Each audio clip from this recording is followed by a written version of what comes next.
Dear listeners, welcome back. Jewels always steal the spotlight, but when a cunning thief meets Poirot on holiday, who will walk away with a victorious smile?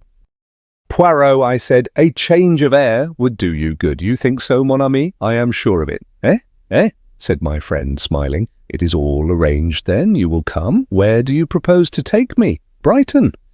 As a matter of fact, a friend of mine in the city put me on to a very good thing, and, well, I have money to burn, as the saying goes. I think a weekend at the Grand Metropolitan would do us all the good in the world. Thank you, I accept most gratefully. You have the good heart to think of an old man, and the good heart, it is in the end worth all the little grey cells. Yes, I who speak to you am in danger of forgetting that sometimes. I did not quite relish the implication. I fancy that Poirot is sometimes a little inclined to underestimate my mental capacities. But his pleasure was so evident that I put my slight annoyance aside. Then that's all right, I said hastily. Saturday evening saw us dining at the Grand Metropolitan in the midst of a gay throng. All the world and his wife seemed to be at Brighton. The dresses were marvellous, and the jewels, worn sometimes with more love of display than good taste, were something magnificent. "Hein, it is a sight this," murmured Poirot. "This is the home of the profiteer. Is it not so, Hastings?" "Supposed to be," I replied, "but we'll hope they aren't all tarred with the profiteering brush." Poirot gazed round him placidly. The sight of so many jewels makes me wish I had turned my brains to crime instead of to its detection. What a magnificent opportunity for some thief of distinction. Regard Hastings, that stout woman by the pillar. She is, as you would say, plastered with gems. I followed his eyes. "Why," I exclaimed, "it's Mrs. Opalson. You know her?" "Slightly. Her husband is a rich stockbroker who made a fortune in the recent oil boom." After dinner we ran across the Opalsons in the lounge, and I introduced Poirot to them. We chatted for a few minutes and ended by having our coffee together. Poirot said a few words in praise of some of the costlier gems displayed on the lady's ample bosom, and she brightened up at once. "It's a perfect hobby of mine, Mr. Poirot. I just love jewellery. Ed knows my weakness, and every time things go well, he brings me something new. You are interested in precious stones? I have had a good deal to do with them one time and another, madame. My profession has brought me into contact with some of the most famous jewels in the world." He went on to narrate, with discreet pseudonyms, the story of the historic jewels of a reigning house, and Mrs. Opalson listened with bated breath. "There now," she exclaimed as he ended, "if it isn't just like a play. You know, I've got some pearls of my own that have a history attached to them. I believe it's supposed to be one of the finest necklaces in the world. The pearls are so beautifully matched and so perfect in colour. I declare I really must run up and get it." "Oh, madame," protested Poirot. "You are too amiable. Pray do not derange yourself. Oh, but I'd like to show it to you." The buxom dame waddled across to the lift briskly enough. Her husband, who had been talking to me, looked at Poirot inquiringly. "Madame, your wife is so amiable as to insist on showing me her pearl necklace," explained the latter. "Oh, the pearls," Opalson smiled in a satisfied fashion. "Well, they are worth seeing. Cost a pretty penny, too. Still, the money's there all right. I could get what I paid for them any day, perhaps more. May have to, too, if things go on as they are now. Money's confoundedly tight in the city. All this infernal EPD." He rambled on, launching into technicalities where I could not follow him. He was interrupted by a small page boy who approached and murmured something in his ear. "What? I'll come at once. Not taken ill, is she? Excuse me, gentlemen." He left us abruptly. Poirot leaned back and lit one of his tiny Russian cigarettes. Then, carefully and meticulously, he arranged the empty coffee cups in a neat row and beamed happily on the result. The minutes passed. The Opalsons did not return. Curious, I remarked at length. I wonder when they will come back. Poirot watched the ascending spirals of smoke and then said thoughtfully, "They will not come back. Why?" "Because, my friend, something has happened." "What sort of thing? How do you know?" I asked curiously. Poirot smiled. "A few moments ago the manager came hurriedly out of his office and ran upstairs. He was much agitated. The lift boy is deep in talk with one of the pages. The lift bell has rung 3 times, but he heeds it not. Thirdly, even the waiters are distrait, and to make a waiter distrait." Poirot shook his head with an air of finality. "The affair must indeed be of the first magnitude." "Ah, it is as I thought. Here come the police." 2 men had just entered the hotel, one in uniform, the other in plain clothes. They spoke to a page and were immediately ushered upstairs. A few minutes later, the same boy descended and came up to where we were sitting.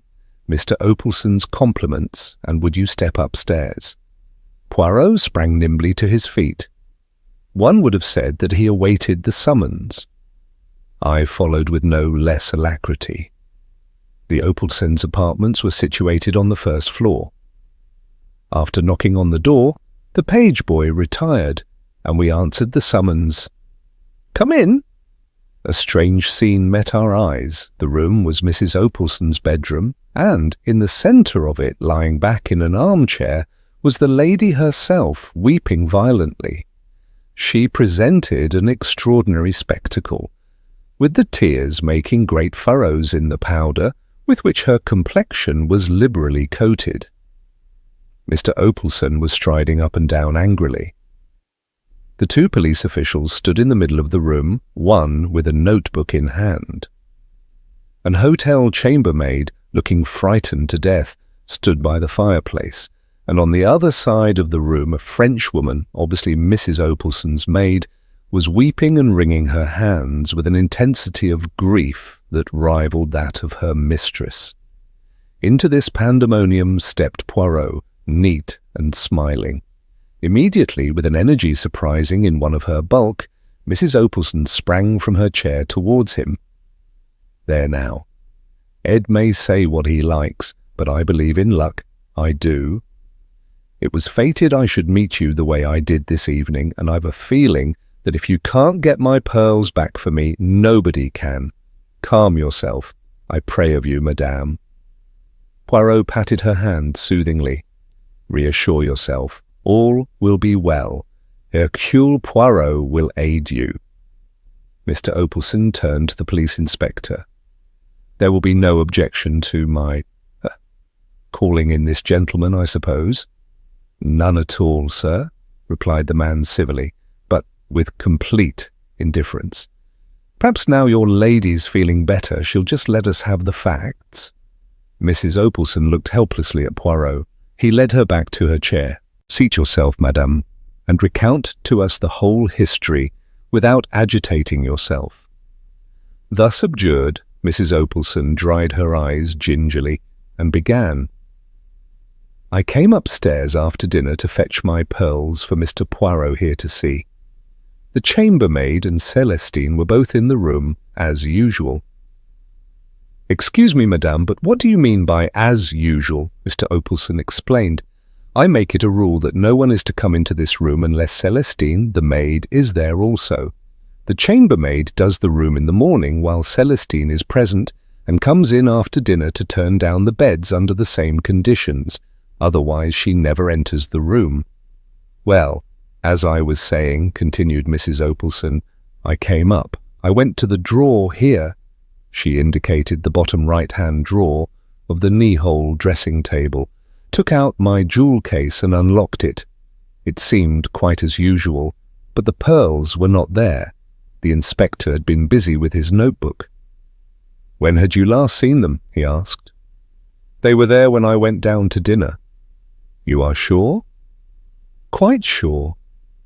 I was uncertain whether to wear them or not, but in the end I decided on the emeralds and put them back in the jewel case." "Who locked up the jewel case?" "I did. I wear the key on a chain round my neck." She held it up as she spoke, The inspector examined it and shrugged his shoulders. The thief must have had a duplicate key. No difficult matter. The lock is quite a simple one. What did you do after you'd locked the jewel case? I put it back in the bottom drawer where I always keep it. You didn't lock the drawer? No, I never do. My maid remains in the room till I come up, so there's no need. The inspector's face grew graver.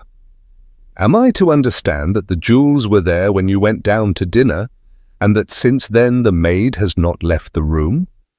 Suddenly, as though the horror of her own situation for the first time burst upon her, Celestine uttered a piercing shriek, and flinging herself upon Poirot, poured out a torrent of incoherent French.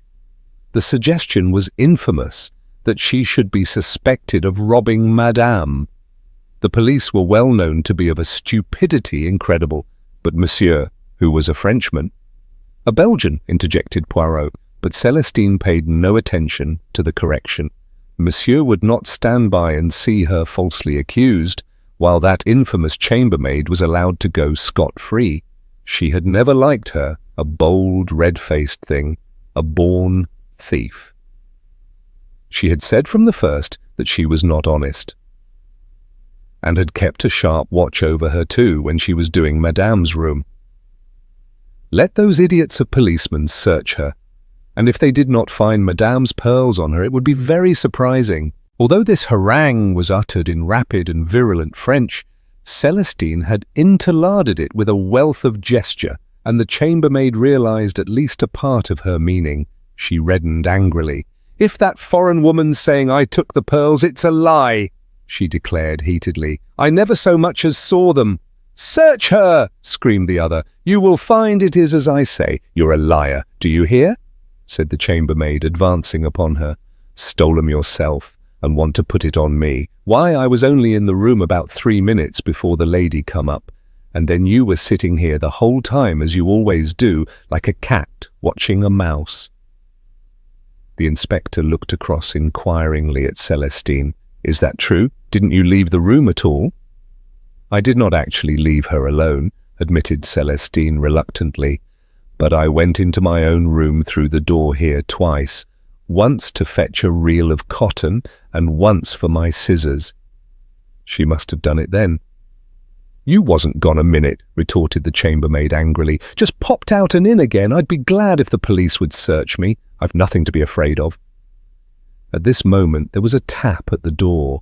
The inspector went to it. His face brightened when he saw who it was. "Ah," he said, "that's rather fortunate. I sent for one of our female searchers, and she's just arrived. Perhaps if you wouldn't mind going into the room next door." He looked at the chambermaid, who stepped across the threshold with a toss of her head, the searcher following her closely. The French girl had sunk, sobbing, into a chair. Poirot was looking round the room, the main features of which I have made clear by a sketch. "Where does that door lead?" he inquired, nodding his head towards the one by the window. "Into the next apartment, I believe," said the inspector. "It's bolted anyway on this side." Poirot walked across to it, tried it, then drew back the bolt and tried it again. "And on the other side as well," he remarked. "Well, that seems to rule out that." He walked over to the windows, examining each of them in turn. And again, nothing, not even a balcony outside. "Even if there were," said the inspector impatiently, "I don't see how that would help us, if the maid never left the room." "Évidemment," said Poirot, not disconcerted, "as mademoiselle is positive she did not leave the room." He was interrupted by the reappearance of the chambermaid and the police searcher.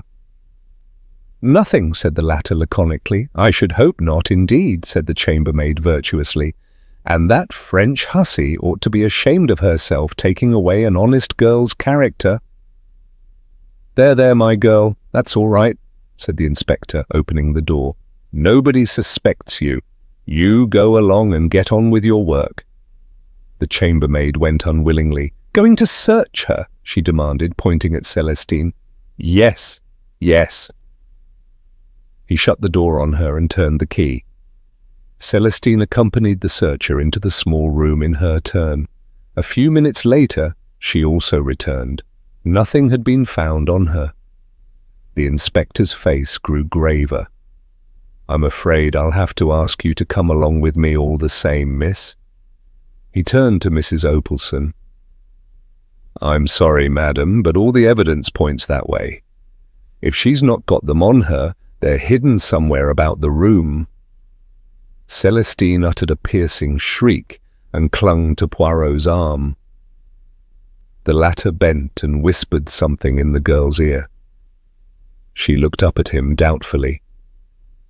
Si, mon enfant. I assure you it is better not to resist." Then he turned to the inspector. "You permit, monsieur? A little experiment, purely for my own satisfaction." "Depends on what it is," replied the police officer noncommittally. Poirot addressed Celestine once more.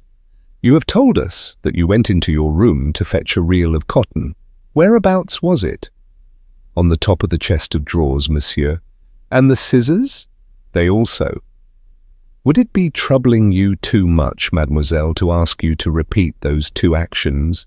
You were sitting here with your work, you say?" Celestine sat down and then, at a sign from Poirot, rose, passed into the adjoining room, took up an object from the chest of drawers and returned. Poirot divided his attention between her movements and a large turnip of a watch which he held in the palm of his hand. "Again, if you please, mademoiselle." At the conclusion of the second performance, he made a note in his pocketbook and returned the watch to his pocket.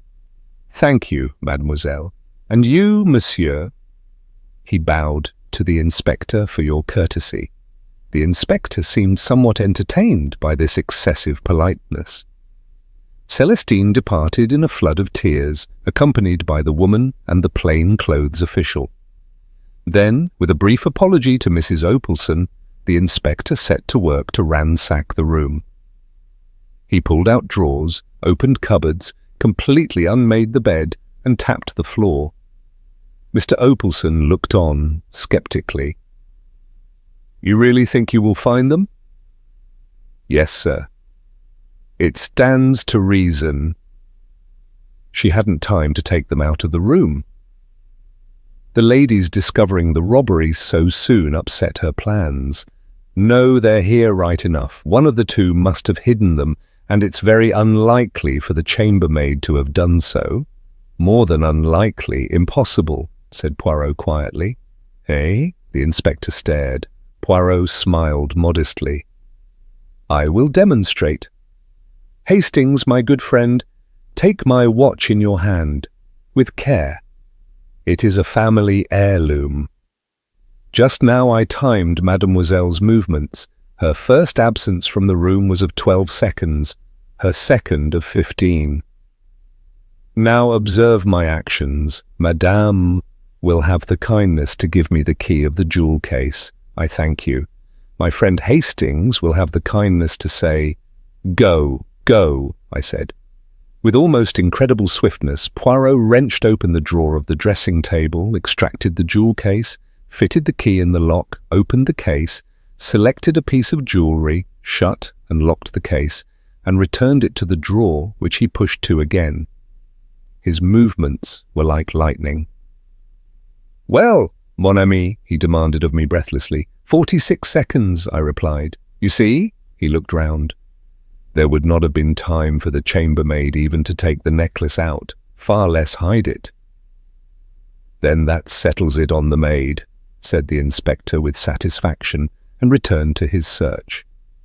He passed into the maid's bedroom next door. Poirot was frowning thoughtfully. Suddenly he shot a question at Mr. Opelson. This necklace, it was without doubt insured. Mr. Opelson looked a trifle surprised at the question. "Yes," he said hesitatingly.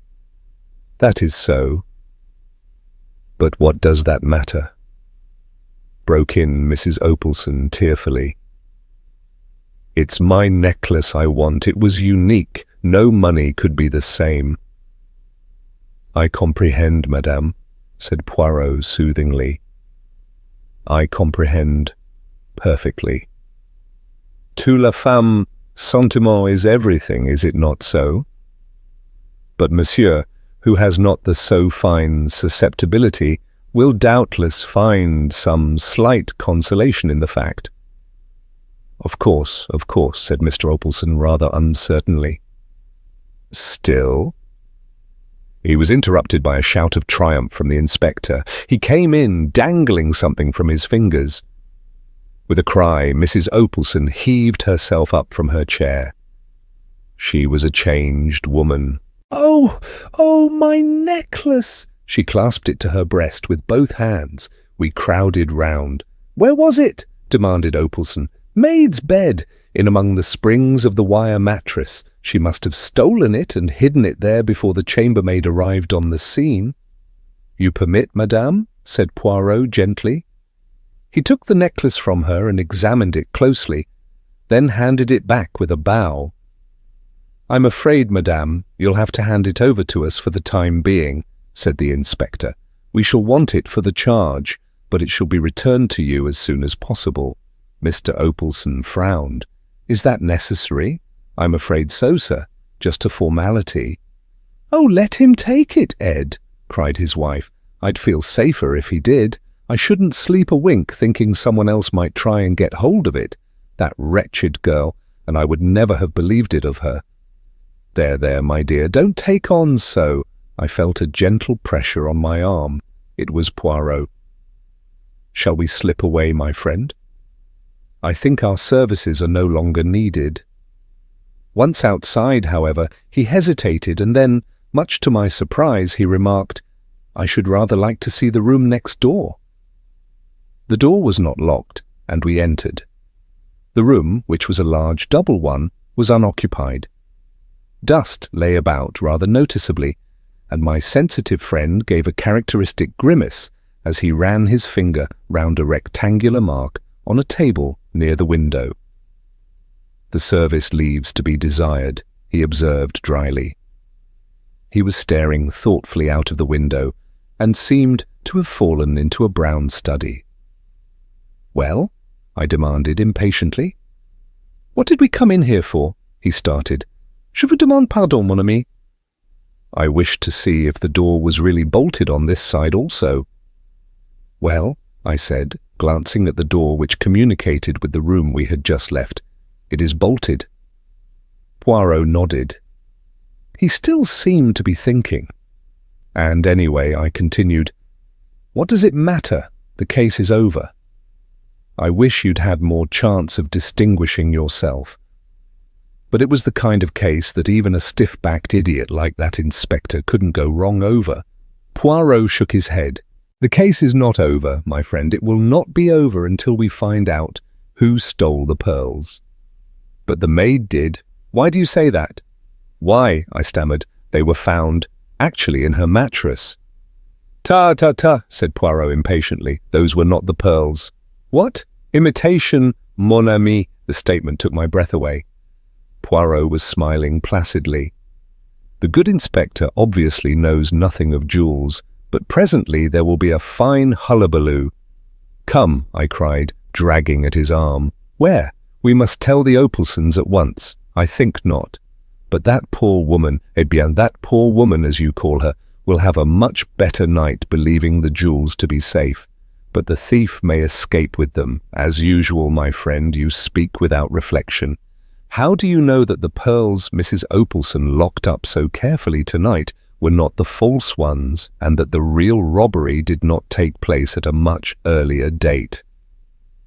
Oh, I said, bewildered. Exactly, said Poirot, beaming. We start again. He led the way out of the room, paused a moment as though considering, and then walked down to the end of the corridor, stopping outside the small den where the chambermaids and valets of the respective floors congregated. Our particular chambermaid appeared to be holding a small court there and to be retailing her late experiences to an appreciative audience. She stopped in the middle of a sentence. Poirot bowed with his usual politeness. Excuse that I derange you, but I shall be obliged if you will unlock for me the door of Mr. Opalson's room. The woman rose willingly, and we accompanied her down the passage again. Mr. Opalson's room was on the other side of the corridor, its door facing that of his wife's room. The chambermaid unlocked it with her pass key, and we entered. As she was about to depart, Poirot detained her. "One moment. Have you ever seen among the effects of Mr. Opalson a card like this?" He held out a plain white card, rather highly glazed and uncommon in appearance. The maid took it and scrutinized it carefully. "No, sir, I can't say I have, but anyway, the valet has most to do with the gentleman's rooms. I see. Thank you." Poirot took back the card. The woman departed. Poirot appeared to reflect a little. Then he gave a short, sharp nod of the head. "Ring the bell, I pray of you, Hastings, 3 times for the valet." I obeyed, devoured with curiosity. Meanwhile, Poirot had emptied the waste-paper basket on the floor and was swiftly going through its contents.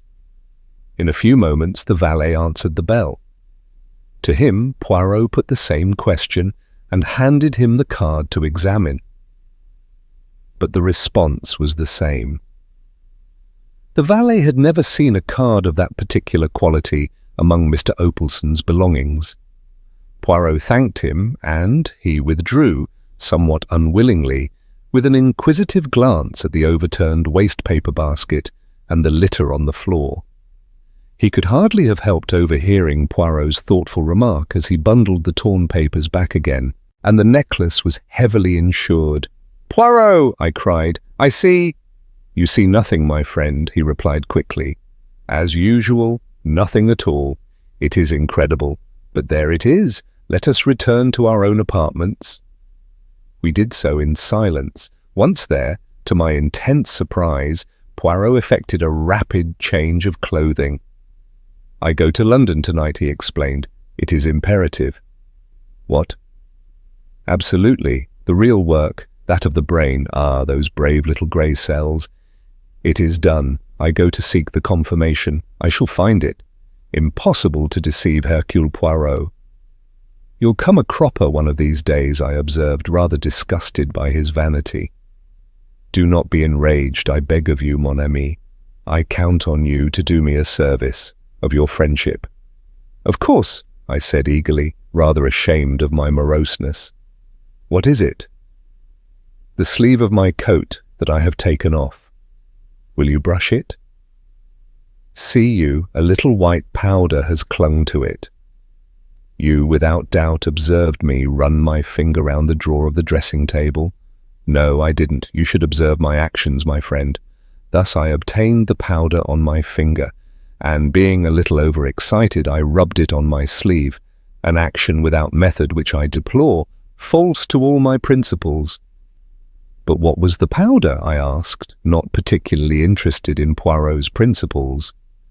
"Not the poison of the Borgias," replied Poirot with a twinkle. "I see your imagination mounting. I should say it was French chalk." "French chalk?" "Yes, cabinet makers use it to make drawers run smoothly." I laughed. "You old sinner, I thought you were working up to something exciting. Au revoir, my friend. I save myself. I fly." The door shut behind him. With a smile, half of derision, half of affection, I picked up the coat and stretched out my hand for the clothes brush. The next morning, hearing nothing from Poirot, I went out for a stroll, met some old friends, and lunched with them at their hotel. In the afternoon, we went for a spin. A punctured tire delayed us, and it was past 8 when I got back to the Grand Metropolitan. The first sight that met my eyes was Poirot, looking even more diminutive than usual, sandwiched between the Opalsons, beaming in a state of placid satisfaction. "Mon ami Hastings!" he cried, and sprang to meet me. "Embrace me, my friend. All has marched to a marvel." Luckily, the embrace was merely figurative, not a thing one is always sure of with Poirot. "Do you mean—" I began. "Just wonderful, I call it," said Mrs. Opalson, smiling all over her fat face. "Didn't I tell you, Ed? That if he couldn't get back my pearls, nobody would? You did, my dear, you did, and you were right. I looked helplessly at Poirot, and he answered the glance. My friend Hastings is, as you say in England, all at the seaside. Seat yourself, and I will recount to you all the affair that has so happily ended. Ended? But yes, they are arrested. Who are arrested? The chambermaid and the valet, parbleu. You did not suspect? Not with my parting hint about the French chalk. You said cabinet makers used it. Certainly they do, to make drawers slide easily. Somebody wanted that drawer to slide in and out without any noise. Who could that be? Obviously, only the chambermaid. The plan was so ingenious that it did not at once leap to the eye, not even to the eye of Hercule Poirot. Listen, this was how it was done. The valet was in the empty room next door, waiting. The French maid leaves the room. Quick as a flash, the chambermaid whips open the drawer, takes out the jewel case, and, slipping back the bolt, passes it through the door. The valet opens it at his leisure with the duplicate key with which he has provided himself, extracts the necklace and waits his time. Celestine leaves the room again and, psst, in a flash, the case is passed back again and replaced in the drawer. Madame arrives, the theft is discovered. The chambermaid demands to be searched with a good deal of righteous indignation and leaves the room without a stain on her character. The imitation necklace with which they have provided themselves has been concealed in the French girl's bed that morning by the chambermaid. A master stroke, sir. But what did you go to London for? You remember the card? Certainly. It puzzled me, and puzzles me still. I hesitated delicately, glancing at Mr. Opalson. Poirot laughed heartily. Une blague, for the benefit of the valet. The card was one with a specially prepared surface, for fingerprints. I went straight to Scotland Yard, asked for our old friend Inspector Japp, and laid the facts before him. As I had suspected, the fingerprints proved to be those of two well-known jewel thieves who have been wanted for some time. Japp came down with me, the thieves were arrested, and the necklace was discovered in the valet's possession. A clever pair, but they failed in method. Have I not told you, Hastings, at least 36 times, that without method— At least 36,000 times, I interrupted. But where did their method break down? Mon ami, it is a good plan to take a place as chambermaid or valet, but you must not shirk your work. They left an empty room undusted, and therefore, when the man put down the jewel case on the little table near the communicating door, it left a square mark. I remember, I cried. Before I was undecided, then I knew. There was a moment's silence. And? I've got my pearls, said Mrs. Opalson as a sort of Greek chorus. Well, I said, I'd better have some dinner. Poirot accompanied me. This ought to mean kudos for you, I observed. Pas du tout, replied Poirot tranquilly. Japp and the local inspector will divide the credit between them. But, he tapped his pocket, I have a cheque here from Mr. Opalson, and how say you, my friend? This weekend has not gone according to plan. Shall we return here next weekend, at my expense this time? Well, the criminal has finally been unmasked, and Poirot claims yet another victory. Dear listeners, did you enjoy today's story? What mystery will Poirot face next? See you next time.